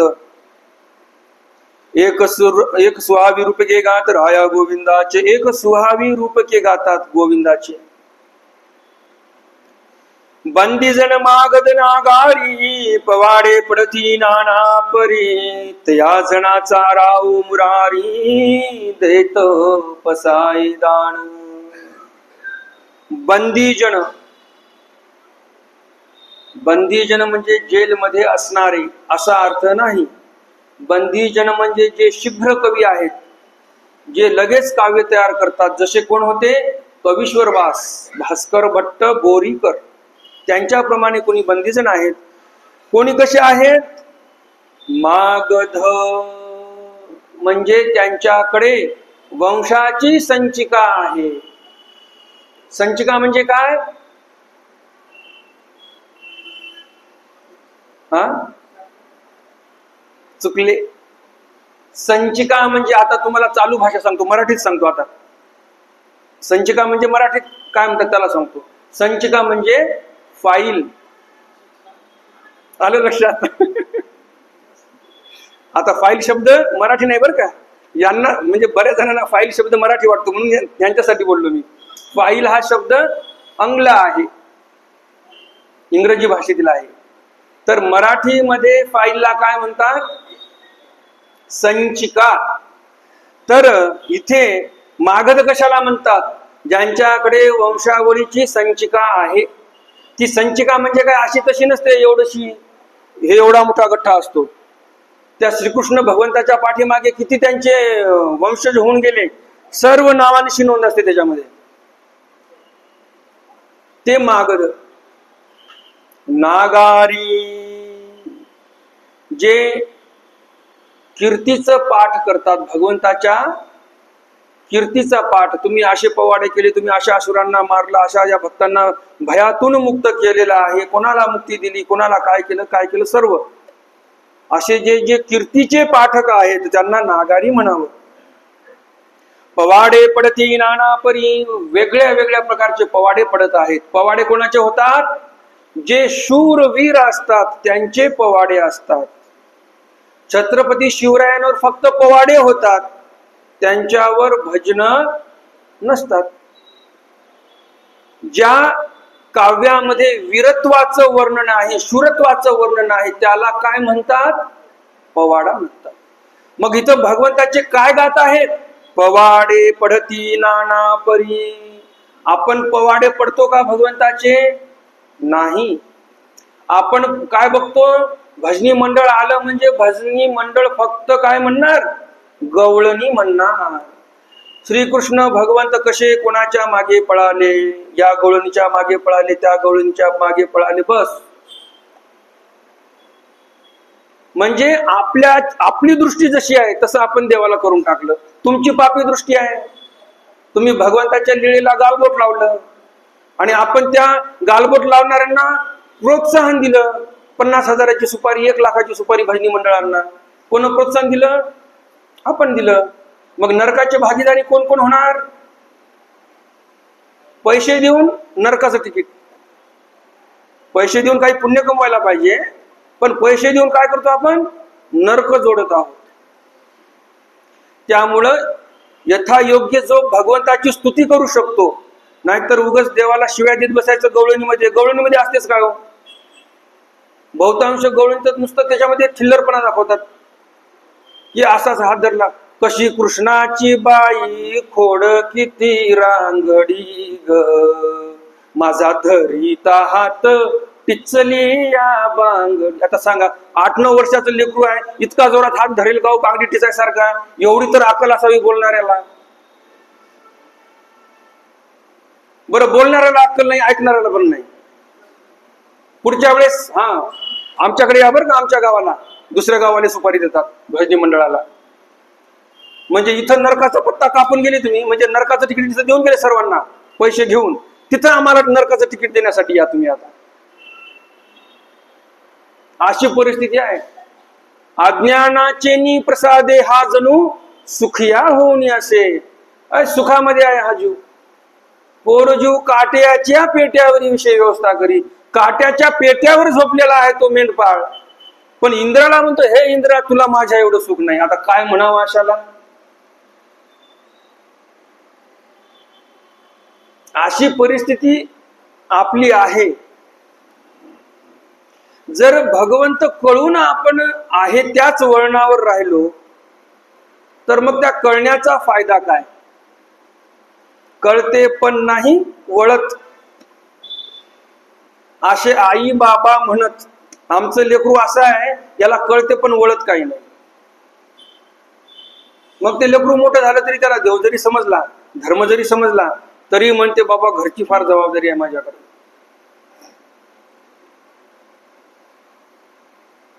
आणि शेवटी कुठं जीवन व्यतीत करतो? तो संसारामध्ये जीवन व्यतीत करतो, तिथे संपतो आणि शेवटी चतुर्विध कर्मफळी जातो.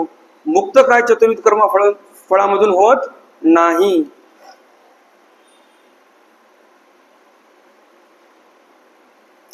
तर भगवंताला कसं गायलं पाहिजे, कसं आळवलं पाहिजे?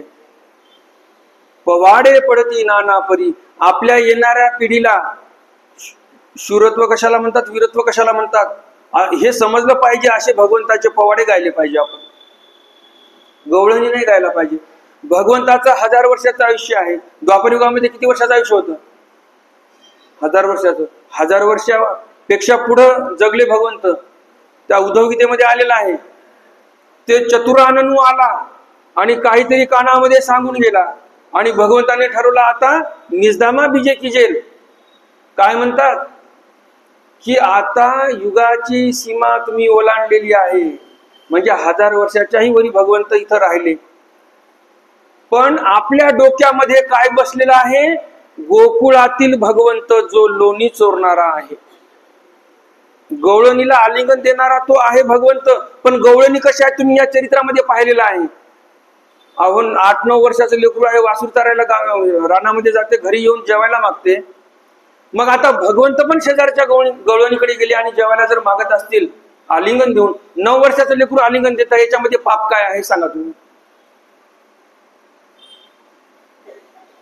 पण या भजन गवळणी करणाऱ्यांना माहितच नाही परमेश्वर किती वर्षाचे होते, आणि म्हणून मग ते काहीच काही लावून दिलं आणि जोडून दिलं. तर इथे भगवंत जे आहेत ते पवाडे जे करतात, पवाडे पडती नानापरी. जर 14-15 वर्षाचा जर काल सोडला, आता तुम्ही बघा लेकरू पाळणा कधी सोडते, किती वर्षाचा झाल्यावर, 3 वर्षाचा, 2 वर्षानंतर पाळणा सोडते समजा. परंतु पाळण्यात तर टाकताच ना 2 वर्षाला. तुम्ही पाळणा सुटतो म्हणजे घरचे लोक पाळणा गुंडाळून ठेवून देतात. किती वर्षाला ठेवता काय माहित नाही. अरे काय कमाल झाली. कोणता तत्वज्ञानाचा प्रश्न नाही विचारला तरी बोलायला तयार नाही. आता संसारिक प्रश्न विचारला तरी बोलायला तयार नाही. बरं असो, आपण धरूया एक 4 वर्षाचं धरूया, जाऊ द्या. आता तुम्ही सांगा 4 वर्ष तर भगवंताचे पाळण्यातच गेले, 10 वर्ष पुढे जीवन जगले गोकुळामध्ये, 14-15 झाले की तर मामाने बोलवलंच तिकडं, बरोबर ना. म्हणजे 10 वर्षाचं आयुष्य जे भगवंत जगले, त्या 10 वर्षामध्येच भगवंताचं जसं काय उभं आयुष्य गेलं असे भजन होतात. त्या 10 वर्षाच्या बाहेर भजनी मंडळ जातच नाही. उभं आयुष्य काय केलेलं आहे देवाने, यदा यदा ही धर्मस्य ग्लानिर्भवति भारतात युत्थानम धर्मस्य तदात्मानं सृजाम्यहम् परित्राणाय साधूनां विनाशाय दुष्कृतां धर्म संस्थापनार्थाय संभवामि युगे युगे. उभं आयुष्य राक्षसांना मारण्यात, अधर्मी राजांना मारण्यात, धर्माची स्थापना करण्यात, अन्यायाचा बिमोड करण्यामध्ये उभं आयुष्य घातलं. कमी असुर मारले का हो? पायामध्ये देवाच्या मेडल होते. तोडर सांगितलं, देवाचा तोडर म्हणजे काय, जणू काही मेडल आहेत ते. प्रत्येक आसुराची बाहुली त्याच्यावर उमटवलेली होती. एवढं तोडर ते महत्वाचं होतं. एवढं कार्य केलं ते दिलं सोडून. तर आपण जसे आहोत तसे भगवंतालाही करून टाकलेलं आहे.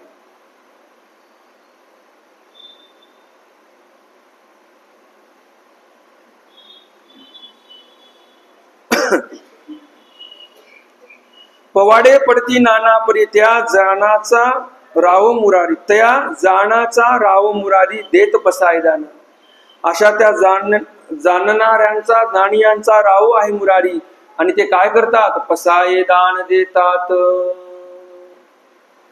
आपल्या महानुभाव पंथामध्ये परंपरा आहे, आपण सर्वीकडे भगवंताची जे मूर्ती लावतो ते मूर्ती कशी असते, मुरलीधर मूर्ती असते. आपल्या मंदिरामध्ये कशी आहे, मुरलीधर. पण भगवंताची मूर्ती कशी असली पाहिजे, ज्या भगवंताच्या मूर्तीला पाहिल्यानंतर भगवंताचं उभं आयुष्य आपल्या डोळ्यासमोर आलं पाहिजे, अशी मूर्ती पाहिजे. ती मूर्ती म्हणजे कशी, चक्रधारी मूर्ती. उभं आयुष्य कोणतं शस्त्र चालवलं भगवंताने, आणि बासरी कुठे सोडून दिली, गोकुळामध्ये सोडून दिली. जास्त आयुष्य कोणतं शस्त्र होतं हातामध्ये, सुदर्शन. चक्रधारी भगवंताची मूर्ती असली पाहिजे. मग आता यामध्ये आता जास्त लांब जाणार नाही मी. आता सांगायला गेलं तर मग इथंच 8:30-9 होऊन जातील. तर सांगायचं एवढंच, मला भगवंताचं स्मरण व्हावं, त्यांच्या उभ्या आयुष्याचं कर्तृत्वाचं स्मरण व्हावं, अशी मूर्ती असली पाहिजे. मला असं वाटलं आता आपल्या मानभावपंथीय मुरलीधर कृष्णावर आहेत, काही वर्षांनी तरी येतील सुदर्शन चक्रधारी मूर्तीवर. परंतु ते उलट झालं. आता जिकडे तिकडे लड्डू गोपालचीच मूर्ती येत आहे. केमिकल मध्ये ते चुरा टाकून लड्डू गोपाल, म्हणजे रिव्हर्स होत चाललंय काम आपलं. पुढं काय आपण सरकतच नाही. भगवंतावर काव्य करावं तर कसं करावं. स्वातंत्र्यवीर सावरकरांचं एक काव्य आहे, जयदेव जयदेव जय जय शिवराया याया अनन्य तारा याया अनन्य शरणा आर्या ताराया, असे एक काव्य आहे. त्यामध्ये श्रीकृष्ण भगवंताचाही उल्लेख केलेला आहे. कसा उल्लेख केला, भगवंताचा उल्लेख कसा करावा जे की पुढच्या पिढीला मार्गदर्शक ठरेल, तर ते सावरकरांकडून शिकावं. काय म्हणतात सावरकर, साधु परित्राणाया दुष्कृती नाशाया भगवन भगवत गीता सार्थक राया या, जय देव जय देव जय जय शिवराया. काय म्हटली, विनंती केली भगवंताला. गीतेचा श्लोक कोणता सांगितला मी आता जे सांगितलं, यदा यदा हि धर्मस्य ग्लानिर्भवति भारत अभ्युत्थानम धर्मस्य तदात्मानं सृजाम्यहम्. त्याच्यामध्ये काय सांगितलं, परित्राणाय साधूनां विनाशाय दुष्कृतां. बरोबर की नाही, तेच शब्द इकडे वापरले. साधू परित्राणाय, साधूंचं रक्षण करण्यासाठी, दुष्कृती नाशाय, जे दुष्कृत्य करणारे लोक आहेत, पापी लोक, असुर लोक, अन्यायी राजे, हे दुष्कृती नाशाया, भगवन भगवद्गीता सार्थक राया, की भगवद्गीतेमध्ये जी तुम्ही उक्ती केलेली आहे की मी येणार धर्माची स्थापना करण्यासाठी, हे भगवंत आता अधर्म खूप वाढलेला आहे, आता मात्र तुम्ही इथे आले पाहिजे. जो व्यक्ती जसा असतो तसं भगवंताचं रूप पाहतो आणि तसेच ते त्यावर काव्य तयार करत असतो. सावरकरांचं, स्वातंत्र्यवीर सावरकरांचं श्रीकृष्ण भगवंताकडे बघण्याचा दृष्टिकोन वेगळा होता, उत्तम दर्जाचा दृष्टिकोन होता. तो दृष्टिकोन लोप पावला. लोप पावत आहे असं म्हणत नाही मी, लोप पावला, कारण त्यानंतर असे कधी भजन तयार झाले नाही. हे जयदेव जय जय जयदेव जयदेव जय जय शिवराया हे भजन नाही, ही आरती आहे शिवाजी महाराजांवर तयार केलेली. तर त्यामध्ये गीतेच्या श्लोकाचाही उल्लेख केलेला आहे.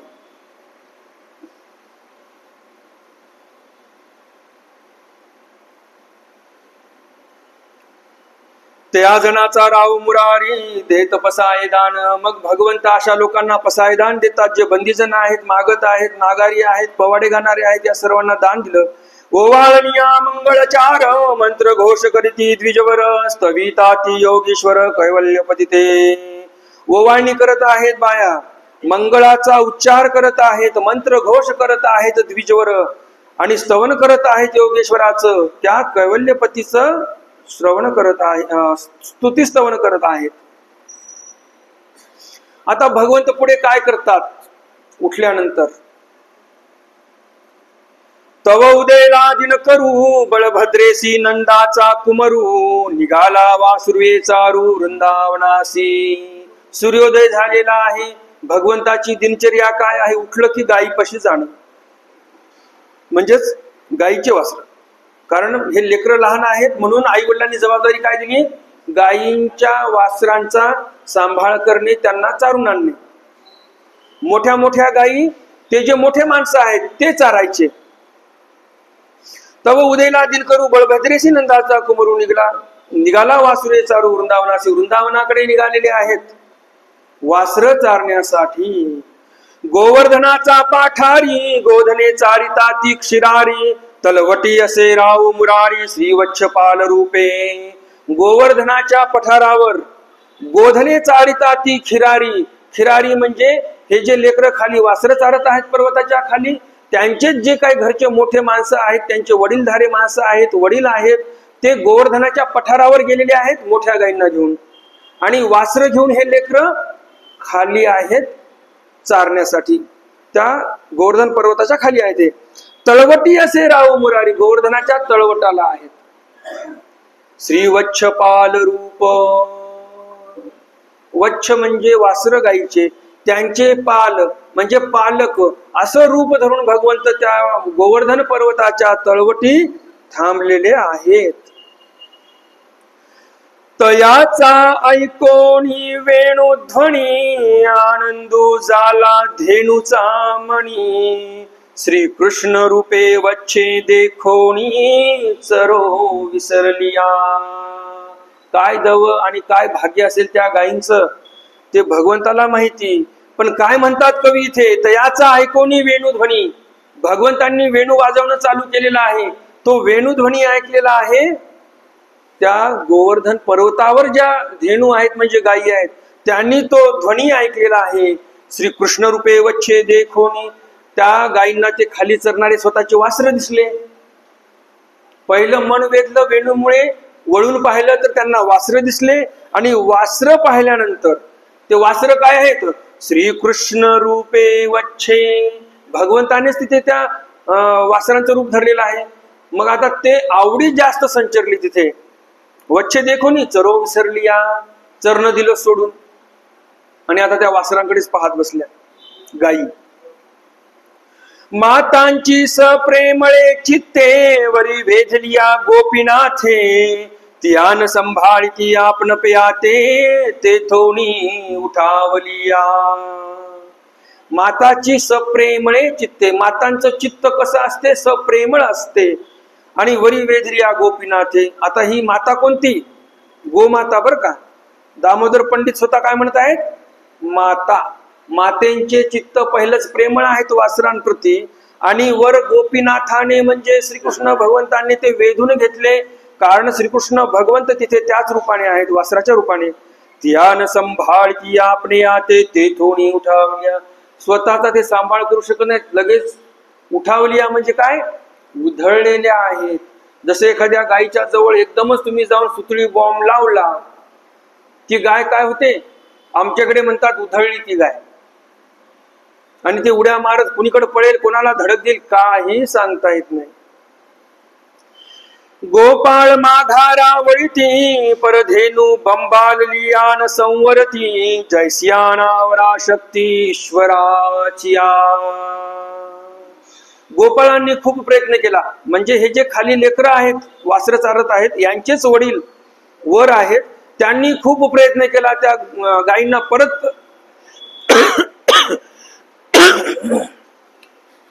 त्या गोपाळांनी खूप प्रयत्न केला त्या गायींना परत त्या पर्वतावर वळवण्यासाठी.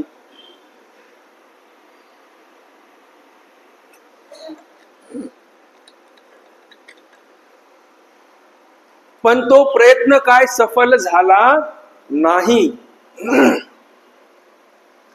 पण धेनू अशा काही उड्या मारायला लागल्या, धावायला लागल्या, उधळून गेलेल्या आहेत की कवी म्हणतात, मला तरी असं वाटलं जणू काही न आवरणाऱ्या भगवंताच्या त्या शक्त्या आहेत, म्हणून गोपाळांना त्या आवरल्या गेल्या नाही.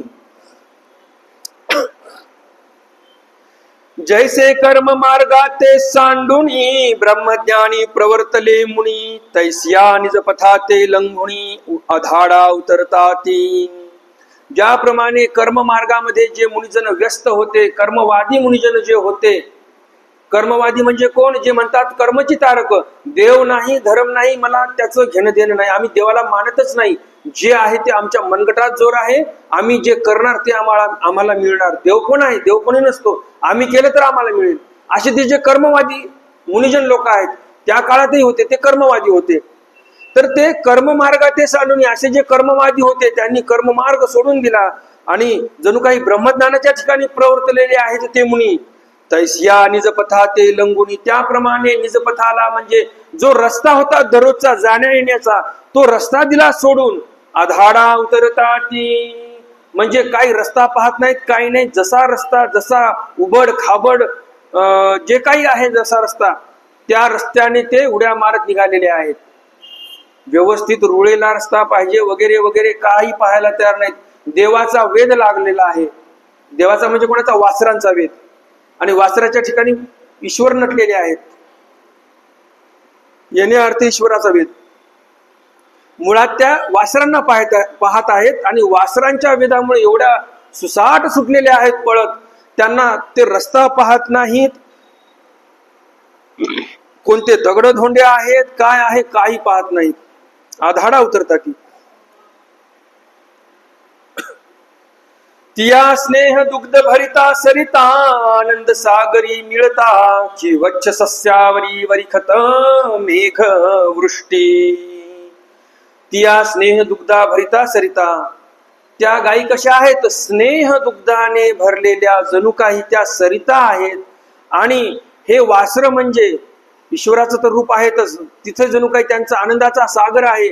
आणि त्या आनंदाच्या सागरामध्ये मिळण्यासाठी स्नेह दुग्धाने भरलेल्या सरिता ज्यांच्या ठिकाणी आहेत, अशा त्या गायी त्या वासरांना मिळण्यासाठी, आनंद रूप सागर त्या वासरांच्या ठिकाणी आहे आणि त्यांच्या ठिकाणी मिळण्यासाठी जणू काही धावत आहेत, जशी नदी धावत असते सागराला मिळण्यासाठी.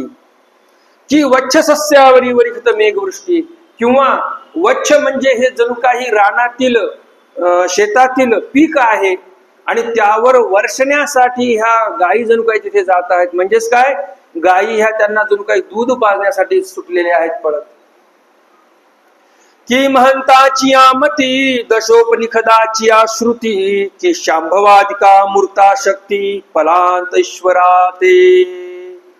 की महंतांच्या मतीने दशोपनिषदांची श्रुती, जे 52 उपनिषद आहेत त्या 52 उपनिषदांपैकी जे दशोपनिषद आहेत त्यांच्या श्रुती किंवा मग शांभवादिका मूर्ती शक्ती, शांभव अधिक पदामध्ये सर्व देवतेच्या मूर्त्या शक्त्या आल्या, ह्या सर्व देवता जणू काही काय करत आहेत, फलांत ईश्वरा ते, म्हणजे ईश्वराला पाहत आहेत जणू काही, असं मला भासलेलं आहे. वरवणी उतरता गोवर्धना कैसिया धेनू पडियास लिया म्हणा की अंतरळोनी देवांगणा येत श्री कृष्ण वेधे. वरवणी उतरता ती गोवर्धना, गोवर्धन पर्वत ह्या सर्व गायी उतरत आहेत. कैसिया धेनू पडियास लिया म्हणा, कवी म्हणतात त्या धेनू ज्या गोवर्धन पर्वतावरून उतरत आहेत त्या मला अशा वाटल्या, मला अशा भासल्या की अंतरळोनी, की अंतरालोनी म्हणजे अंतराळामधून जणू काही देवांगणा म्हणजे देवतेच्या पत्न्या त्या धावत खाली येत आहेत. श्रीकृष्ण वेधे, श्रीकृष्ण भगवंताच्या वेधाने त्या सर्व धावत खाली येत आहेत. वच्छामिलिया धेनू दर्शने निवविलिया तनू स्पर्शे सुखते सहस्त्रवदनू शेखू आणू नेणे. त्या वच्छांजवळ, त्या वासरांजवळ सर्व गायी पोहोचलेल्या आहेत आणि त्या वासरांचं दर्शन झालं म्हणून त्या पूर्ण धेनू निवलेल्या आहेत, शांत झालेल्या आहेत. स्पर्शे सुख ते सहस्त्रवदनू शेखू आणू नेणे. जो शेषनाग आहे त्याला 1000 तोंड आहेत, 1000 तोंडाने त्या शेषाने जरी या स्पर्शाचं वर्णन करतो म्हटलं की या गायीने जो स्पर्श केलाय जाऊन वासरांना त्यांच्या, आणि ते ईश्वर स्वरूप असल्यामुळे, ते भगवंताचं रूप असल्यामुळे त्या भगवंताच्या रूपाचा स्पर्श झालेला आहे त्या गायींना वासराच्या रूपाने. आणि ते जे सुख, तो जो आनंद आहे, तो आनंद त्या गायींना जो होत आहे, तो आनंद, त्या आनंदाचं वर्णन 1000 तोंड असलेला शेषनागही करू शकणार नाही, असं ते स्पर्श सुख आहे त्या गायींना, त्या वासरांचं. असे भगवंत इथे एकदम सुंदर अशी लीळा, अघटित अशी लीळा करत आहे. आजचा आपला या ज्ञानसत्राचा वेळ इथे संपलेला आहे. दंड